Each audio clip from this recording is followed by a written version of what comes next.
Hello, my name is Dr. Pallab Majumder. I'm a child psychiatrist. I'm going to talk to you about self-harm.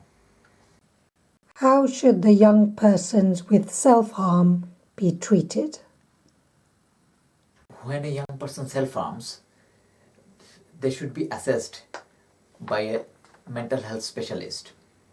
A mental health specialist are people who have skills and experience in making sense of this difficulty, to understand what actually is happening and assess the risk of the situation. So it's very important that the young person is assessed by one of the mental health specialist professionals. The parents or the carers should be involved in the process of assessment in order to be able to give the specialist enough information about the background so that the specialist can understand at what context the self-harm was happening. The parents and carers should also be involved in the process of discussion following the assessment, to decide what kind of support will be useful for the young person to receive after he is discharged from the hospital. It has been seen that assessment and subsequent advice, combined with support in the community following the young person's discharge, has led to significant reduction in the risk of further self-harm. In the community, the support that are offered to young people who have self-harmed are usually individual, family or group talking therapy.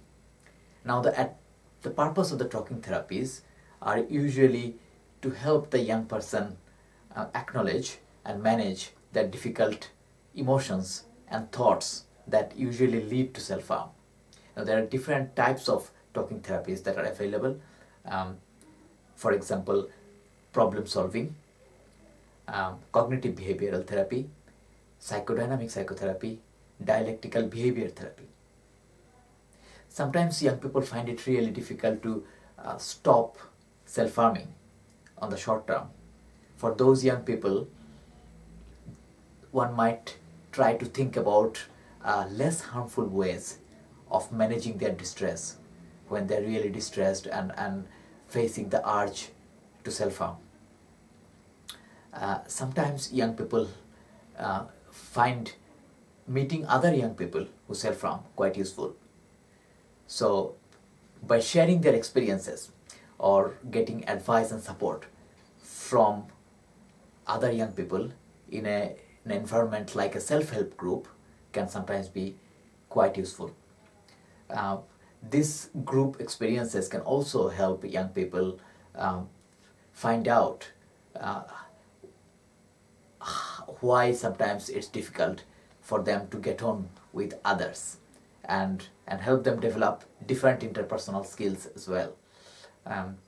If there is an underlying mental illness, serious mental illness like depression, then the young person might need long-term treatment from a specialist for an extended period of time. What can the young people do to keep themselves safe? Young people can, when the urge to self-harm is very strong, what young people can do to help themselves is to try to resist the urge and check how they're feeling, because most of the time this feeling usually diminishes after some time. They can also try to distract themselves either by talking to somebody or engaging in some neutral activity but some interesting activities. It has been seen that sometimes when young people try relaxation or thinking about something pleasant, that can also help. Young people can also think of some less harmful means to express their difficult feelings and distress. For example, writing down in the form of a letter or in a diary, or they can even draw or paint something that depicts their difficult emotions and feelings. After the urge to self-harm has disappeared, young people then can try to think about what was actually helpful in resisting the urge when they are facing it. They can also think about coming up with a plan, a contingency plan, to resist their urge to self-harm in the future. Some people have found it helpful to record something good about themselves and play it back when they're really feeling bad about themselves.